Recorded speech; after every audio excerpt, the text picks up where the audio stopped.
Hello, everybody, and welcome to the Deadhead Cannabis Show.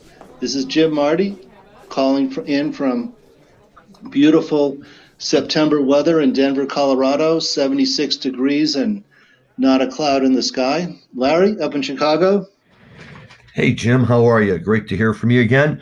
Uh, we're on a weather roller coaster. The last day or two, the temperatures dip back down into the 50s, into the 40s at night, giving us just enough of a chill. Um, and so all of a sudden, everybody's missing those 80-degree days that a few weeks ago we were complaining about how hot it was. But that's okay. This weather's certainly appropriate for this time of year. And makes me think of sitting outside at football games that aren't being played, or at least not being played with fans in the seats. But that's okay. We get around that. We get around live music. We find ways to survive, right? As Jerry said in Touch of Grey. Yep. So, what's going on? Politics. We had a presidential debate this week, and We did. as I've been saying, the word cannabis never came up. Marijuana, cannabis, just a total non-issue in this crazy election year with pandemics and protests and riots and no shortage of issues. But marijuana is not one. I really think cannabis consumption has really just become kind of mainstream where nobody cares about marijuana anymore. Jim, this is a point that you and I have long discussed, and we've kind of bemoaned the fact that, on the one hand, there's not more attention paid to it. Of course, on the other hand, as we've also discussed, maybe that's a blessing in disguise for the industry, depending on how you look at it. But you're absolutely right. I mean, kind of the glass half full way to look at it. We had a debate last night between two presidential candidates, and I understand both of them had a lot of other issues on their mind. But maybe what's important is that, what are we now for Colorado, 10 years down the road with licensed dispensaries, and nobody's complaining about it. Nobody's saying, oh my God, we have this marijuana problem out there. We all thought the dispensaries would be a good idea, but they're not. If I'm president, I pledge to shut it all down. Yeah, well, the two big issues that people were concerned about 10, 7, 8 years ago for adult use, 10 years ago for medical in Colorado were traffic fatalities and, driving while impaired, but also teenage use. Right. And those two things just have not happened. Not to say there isn't teenage use, but it hasn't gone up from the days when it was illegal. And as I've mentioned in other shows, our traffic fatalities have stayed very flat, right around 600 a year, half of what they were in 2002. We had 1,200 traffic fatalities a year. So, the people looking at Colorado from the outside really cannot find a lot to complain about other than the burgeoning tax dollars on $2 billion worth of sales in Colorado. I think we'll see some other states come online in a few weeks, November 3rd. Arizona will be voting for adult use, and I'm quite sure that will pass. Even I think Mississippi and or Alabama are both voting for medical cannabis. So it really is a national movement that we've been part of these 10 years. And it's almost, in the rear view mirror now. So just now, which a little bit of cleanup with the few remaining states that don't have some form of legal cannabis, and then the federal government coming online to normalize banking and taxation of cannabis. Really, we're just down to a few loose ends. I think you're right. And that's certainly, very interesting and a great endorsement for where we are as a country with the marijuana market these days. And it is exciting to see as we go forward. And it may get to the point where, ultimately none of us really do care what the federal government does, because people are developing workarounds for banking. They have the advantage of working with accountants, Jim, such as yourself and the Bridge West group, who have, more or less become the experts of, how to handle 280E. And, with that level of expertise, 280E is no longer the formidable hurdle that it used to be. That's not to say that it still doesn't have to be taken seriously, but it does mean that, those of us that practice in that area, you, not me, it's not new to you anymore. You've developed an expertise. There's an established body of law now. And within that, you're able to, provide the type of advice that a few years ago was probably just not possible. And, that kind of thing really, really makes a huge, huge difference to the point where we can say, you know what? If it's still illegal, it's not such a big deal because it keeps the regulators out of our hair, which is not Sure. And I'll tell you where that really becomes important and where we really have to be very, very careful what we wish for is if we take a look at what's going on with hemp right now. And we've talked a little bit about this new, I love it, the DEA's interim final rule on hemp. How something can be interim and final at the same time, I think speaks to the craziness of the government even addressing it at all in the way they do. But this is just the DEA once again waking up every now and then, trying to take advantage of what they say is ambiguity in the 2018 Farm Bill in a way to kind of tighten up what's otherwise loosening grip on hemp. Now, we use the word cannabis in that sentence instead of hemp.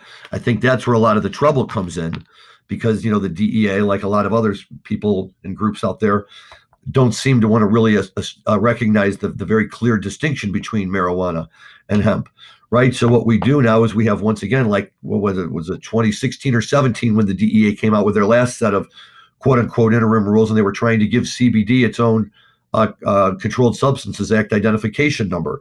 Ultimately, the courts told them they couldn't do it. That was in a lawsuit that was filed by the Hoban Law Group.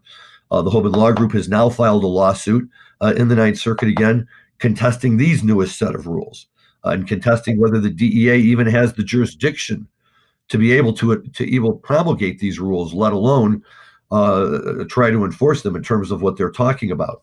And it's a really, really scary thing for the hemp industry, Jim. And, a lot of people just don't understand and realize that what they've done here is they've gone beyond merely counting THC Delta 9 in their calculation for the 0.3 standard that, is the current line on whether you have a legal hemp product or an illegal marijuana product. And before it was 0.3% THC based on Delta 9. Well, what experts in the industry knew, and many of us have now come to find out, is that there are a number of active cannabinoids in hemp, including, among others, THCA and Delta 8, both of which are not included in the THC measurement previously, but both of which, if combusted and smoked, upon being burned, they do actually create a psychoactive effect, not as significant as Delta 9, but psychoactive nonetheless. And a lot of people kind of saw that as a loophole, as a way to sell intoxicating products under the Hemp Act. The DEA has now come back in and said, we mean 0.3% THC on any component of the hemp plant. So now we're talking about THCA, we're talking about Delta 8. All of these would have to be factored in, and that would change the nature of the plants that are currently being grown right now, and certainly bring down the number of these other constituents that can be allowed to, cannabinoid constituents that can be allowed to exist in the plant if you don't want to lose your entire plant. We have this going on in Illinois right now. I have customers, when they drop their seeds in the ground in April, 0.3%. Now they're getting ready to harvest. Boom, there's a new DEA interim rule. And guess what? If you measure their THCA and their Delta 8, they sneak right above 0.3%. That's a problem. The other place where we talk about this being a problem is in the transportation of hemp oil that's being processed. So if you have a hemp plant that is compliant, and you extract hemp oil that is compliant, but then you take all the hemp oil and you concentrate it in a huge tanker truck to take it across state lines to another location, We know that in that concentration state, the THC level can spike above 0.3%. And the way the industry has handled that is by expressly labeling those products in their shipping manifests as being products in process, right, as opposed to finished products, with certifications that the plant it came out of was legal, and that the products that they're going into are legal. And there was some issues with that because law enforcement groups around the country that really weren't hip yet to the rule, but had been told something about 0.3%, whether they accepted that or not, the minute they saw anything above 0.3%, they said, well, screw you, we've got you now. And the industry was pushing back very hard on that. And, instead of helping the industry, the DEA kind of spit in our eye, because they have now formally said that, right, if you're shipping that oil and in that concentrated state, even while it's just being shipped and its product in process spikes above 0.3 during that period of time, you're hauling an illegal product. It can be confiscated. You can be arrested. This is going to put a serious hurdle in the middle of the cannabis, of the hemp industry, and the types of products that can now be sold, and the way that they can be shipped, the way that they can be manufactured. And it's really going to be a problem. And, this is all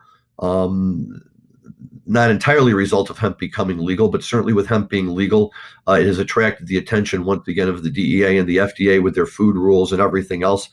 And it's so disappointing to see. Like I say, the Hoban Law Group is out there filing a lawsuit, working with a couple of other law firms in an effort to try to get these rules either repealed or rolled back as much as possible.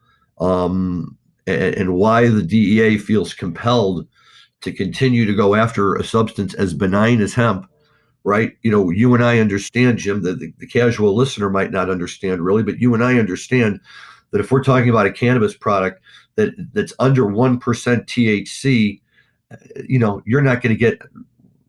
Might there be somebody with a very sensitive system to whom that might cause a psychoactive effect? I suppose. But to the average person, it's going to be a non-event. You don't feel the psychoactive effect at that level. So we have the DEA ganging up on a product that's primarily, to the extent it's used for human use as opposed to all of its industrial uses, is used for healthful purposes and has an exemplary record of, safe, healthful uses. And yet here we have the government focusing its attention on trying to shut this down. It makes no sense. No, it doesn't. As I said earlier in the show, loose ends. So this is definitely one of the loose ends. I'd really like to see this move towards what the alcohol industry does, where they test the final product and not the ingredients going in. So when you buy a bottle of wine, you know what the alcohol content is. If you buy a bottle of whiskey, the alcohol content is much higher than a bottle of wine. But they don't test the grapes and they don't test the barley. Mm-hmm. Well, you're absolutely right. And in this case, even to take a position that a concentrated product, which is a natural part of the processing process and which has no intent of ever being sold, to be able to jump in that small little window of the entire processing period and say, aha, we've got you now, is to ascribe to the industry a bad faith motive that's not only unfair, but isn't close to being accurate or true. I think that the members of the hemp industry have bent over backwards to be compliant with the 0.3% rule. And, to the extent that the government wants to say you can't count THCA anymore, you have to count THCA, fine, I guess, that's their prerogative to add in. But when you start doing these other kind of rules that will literally shut down transportation of hemp oil, I just don't know why they're doing it. It's unnecessary. It's done, I think, for harassment purposes and because they're frustrated of the progress that the cannabis industry is making in this country. Right, I agree. Well, switching over to musical subjects, you and I both have, during the past week, checked out Through the Cool Colorado Rain, a wonderful documentary on the history of the Grateful Dead in Colorado. And great pictures, great stories, great history. Larry, what was your takeaway? Well, Jim, first of all, let me tell you, having blown the homework assignment the last time you gave me one, I was not about to make that mistake again. So I sat myself down over the weekend and I took in this documentary. And here's what I'll tell you about it. I think that if you are a Colorado person or a Deadhead who was at a number of the Colorado shows, it is a tremendous, tremendous resource in terms of giving you a very succinct kind of overview of all of the shows that were played in Colorado, a little bit about the things going on at the time, both socially in the area as well as musically for the Dead. They take time to kind of point out the highlights of all of the various sets of shows that they talk about. And I think that the archival footage and the pictures, for if you're a true Deadhead and you love looking at that stuff, you can't beat it. Um, my frustration was that I think that they kind of got themselves caught in between, and that they could have easily tacked on another 30 minutes. This one was just checking in at about 30 minutes. They could have easily tacked on another 30 minutes and spent another 5 minutes on each of these shows, and it would have been wonderful. Of all the shows that they went through, the only ones that I had the pleasure to be at were the Red Rock shows in June of 1984. They were three of the best shows I ever saw, leading up to the third night, which was just a an absolutely monumental Dead show. Uh, the picture of the perfect Dead, a second set that maybe had 6, 7 songs tops, but Mm-hmm. some of the best jams I've ever heard, and the breakout Dear Mr. Fantasy. Um, and yet when they got to it, then 1984, the Dead broke out Dear Mr. Fantasy, a lot going on in the life of the Dead. It was a very exciting year, blah, blah, blah. And then they moved on, and I wanted them to talk about the huge colossal rainstorm of the night before. And one of the Mm-hmm. things that was funny, and I had to go back and check this, Jim, but when they flashed a copy of the ticket stubs for 1984 up on the screen, I recognized, the designs that the Dead were typically embossing on their tickets at the time. But one thing stood out on me that I had not noticed before, and it said, "In case of rain, event to be held at CU Events Center." And I thought, well, where the hell? I ran downstairs, I pulled out my ticket stub collection. Sure enough, it's on there. The second night of the 3-night run, it rained, it hailed, it poured. Nobody came to us and said anything about going to the CU Event Center. We all stood outside all night in that torrential downpour, saw a tremendous show, but I got a real kick out of that, wondering, boy, if that's not enough rain to move you over, I don't know what is. That was interesting. How many of those Grateful Dead shows in Colorado involved rain, Yes, even up to most recently, the last time they played at CU Boulder with Dead and Company, and John Mayer, they had a tremendous rainstorm the right. first night at Boulder the summer of 2019. So Yep. rainstorms and Grateful Dead concerts seem to go hand in hand here in Colorado. But yeah, a lot of memories for me. Red Rocks '83 was, my first Grateful Dead show in Colorado. I was at the Telluride shows in 1987. Great, wonderful shows in Telluride. Well, I'll tell you about Um, Telluride because a group of us had thought about going out there, but what they did in Telluride was a masterful job of marketing, right? And they were telling people, if you don't have tickets, they won't even let you into the town. Don't come out here. And we all thought, you know what? We don't need the hassle. We're not going. We don't have tickets. I'm not going to go out there and fight with the locals. And I think they did a very good job of controlling the crowd flow to Telluride that year. They did because there's Telluride's at the dead end of a box canyon, so there's only one way in and one way out. So it was Hmm. easy to control. But those were wonderful shows. I think in prior shows that was my one of my best Grateful Dead experiences. Sure. Tuesday, Wednesday, Thursday at Red Rocks. Drive to Telluride on Friday for Saturday and Sunday shows in Telluride. Wonderful times. Doesn't get Uh, much better. Mickey Hart led a procession down Main Street. It was a harmonic conversion of a lining up of the planets, and some of the dancers from Prince Onatunja's Drums of Passion ended up in our condo. So crazy wild times. I'm sure there's a good story behind that one. Oh yeah, crazy Very good. wild times. And Absolutely. yeah, but I enjoyed that documentary very much. I agree Yeah. with you that it could have been at least another half hour and expand it out a little bit. But wonderful photos, Yep. some video, just amazing how many times the Grateful Dead played in Colorado in their history, and it goes on to this day with shows back in the football stadium with Dead and Company. Well, look, we've all known that Colorado has always been a magnet, right? As I recall, although I don't hold myself out as quite as much of an aficionado on Fish history, but as I recall, I've seen a live album from Fish in Colorado in 1988. My understanding, it was one of the first major states outside of Vermont that they ever played in, or at least out of the Northeast. Yes, there's a famous photograph of Trey and Paige. I think it's Paige, or maybe it's Mike Gordon. No, I think it's Paige carrying Paige's keyboard across the street in Telluride. I don't know if you've ever Right. seen that picture. I have But seen that picture. that was a year after the Dead. And yeah, that was the story. There was they ran out of money and only had enough money for gas and peanut butter and jelly sandwiches all the way back to Vermont. So, but I love the fact that there's this history of bands coming to Colorado to really kind of expand themselves out. And one of the things you and I talked about on the pre-show that I really appreciated about that documentary was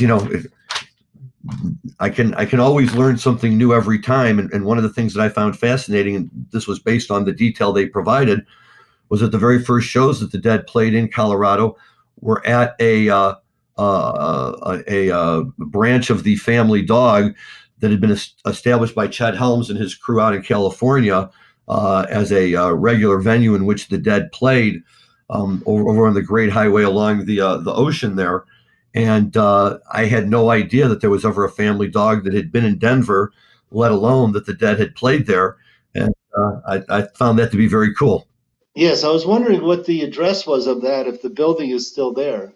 I'm sitting in downtown Denver right now as we speak. I could drive by and check it out if I knew the address.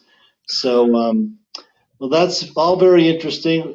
We still have a little bit of time left. We could touch on the 50th anniversary of American Beauty being released this week, 50 years ago. I'm old enough that I remember driving around in the car with my parents. I wasn't old enough to drive, but hearing trucking on the radio way back in 1970, 71 as a eighth and ninth grader. Sure, I think that off of that album, certainly "Sugar Magnolia" and "Trucking" were songs that you would hear on the radio. "Friend of the Devil," used to get a decent amount of airplay. But in my pre-Dead days, it was just songs that I identified with the band, and not really a whole lot more to it. Although they did eventually set the foundation for me becoming a Deadhead and getting into the space. And the first show I ever went to, the Grateful Dead did play "Truckin'" to close out the first set. And my buddy who had taken me to the show was very excited for me because they were actually playing a song that I knew.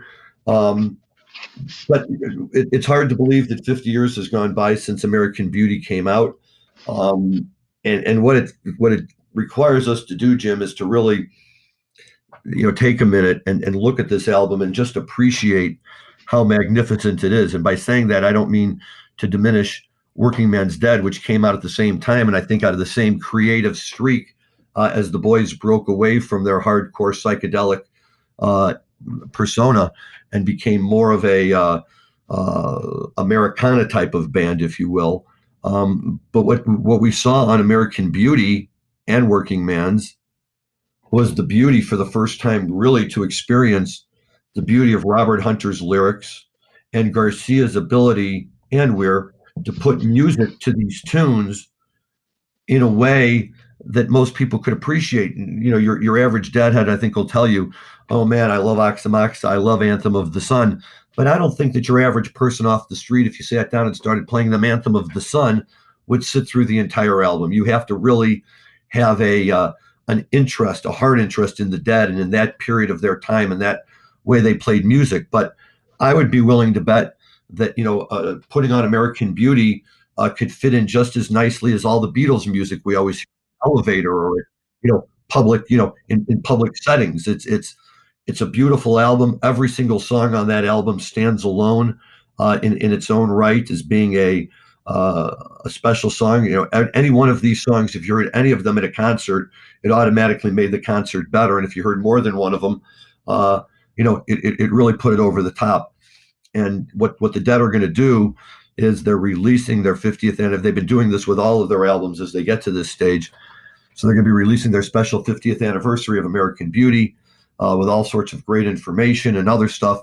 But what I'm really excited about is that along with it, if you order it, they're also releasing 2 additional discs would make up the entirety of a show that the band played on February 18th, 1971 at the Capitol Theater in Port Chester, New York, which before the pandemic had kind of become Phil's home away from home, where he had been going back and playing a lot of shows again.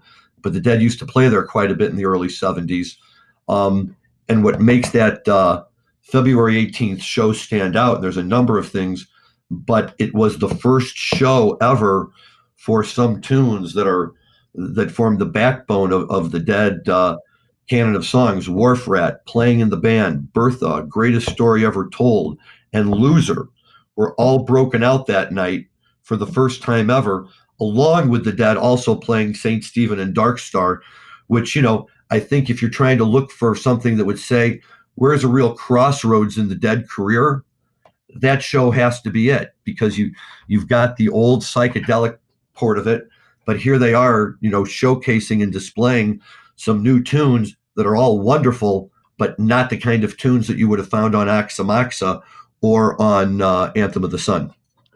Yes, and some of the documentaries, I forget the fellow's name at Warner Brothers, was so happy with Working Man's Dead and American Beauty because he said, finally, we have some 3 and 4 minute songs we can play on the radio. Exactly right. Which is great. When you listen to these songs, and they are, the quote unquote, radio or record version of them. And I will just tell you in passing, if you've never heard it never came out on an album, but they released it on a 45, and you can sometimes pick it up in other collections. Is the radio version of Dark Star. And you have to hear it. It's about 3.5 minutes long. It just rolls right along. It's very funny to listen to. Interesting. The other thing about this show that's really interesting is that Ned Logan sat in on them to play piano all night. Ned had played the piano on the Candyman recording on American Beauty, and he actually sat in with the band that night. And I'm looking forward to getting the show to listen to, because I've been told that his presence can be heard. And that was during a period of time when I don't think Pigpen had quite yet started his downward spiral. But certainly, to be able to get somebody like Ned in, who's probably a little bit more of a classical pianist, probably paved the way ultimately for a guy like Keith Gauchow, who then, subsequently came in after Pigpen was gone, and really brought a classical piano sense to the Grateful Dead throughout the 1970s. Very good. Yeah, very interesting. Speaking of the Dead's old psychedelic days, did you know that Viola Blues is a cover? Here's something that's fascinating. Yes, and I think I had known that because I had been listening to it for a while. But think about this: on the Grateful Dead's first album, the one that opens with "The Golden Road to Unlimited Devotion," right? It has "Morning to." That song has like 9 or 10 songs on it. The only songs that are original Grateful Dead compositions are "Golden Road" and "Cream Puff War." And "Cream Puff War" was written entirely by Jerry, including the lyrics, no Robert Hunter contribution.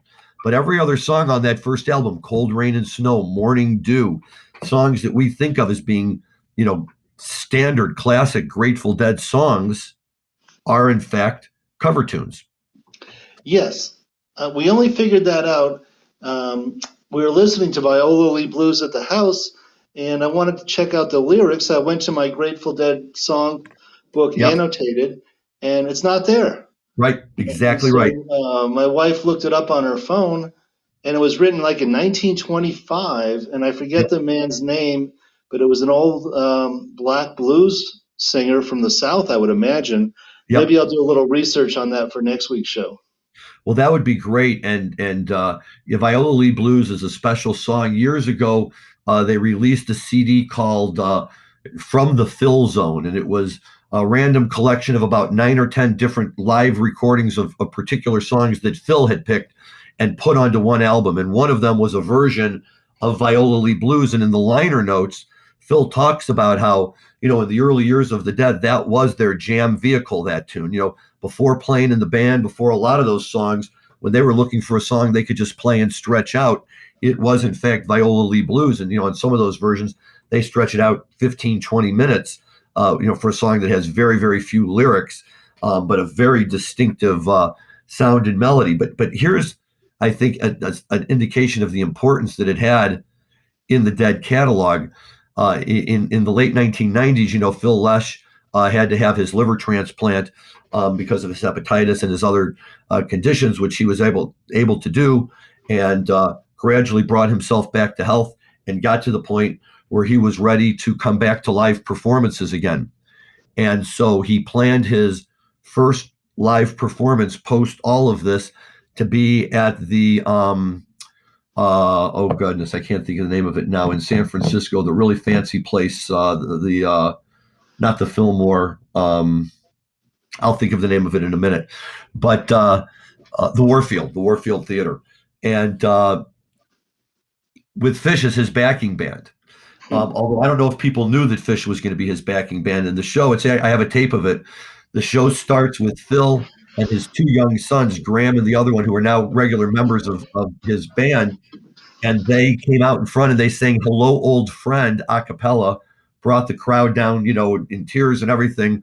They finish, the curtain goes up, and Phil and Fish jump into a 45-minute Viola Lee Blues that's unlike anything I've ever heard before. And I'll find my copy of it and send it over to you. You can also probably pull it down off of YouTube Yes. from Phil's Return, Viola Lee Blues with Fish. It's just, if you're looking for a great version of it, that's it. Excellent. Well, I see we're coming to the end of our time slot. I will do a little research on Viola Lee Blues for next week's show. And this is Jim Marty from Denver, Colorado, saying over and out until next time. Larry?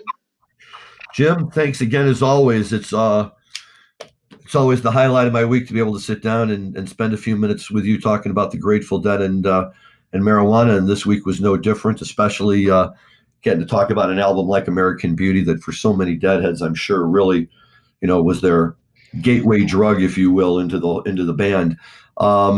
But otherwise, yes, I will look forward to speaking with you next week. There's always a hope we'll know more here in Illinois. But if not, we'll keep our fingers crossed and see where it gets us. To everyone, have a good week. Stay healthy. Enjoy your marijuana responsibly. And thank you for listening.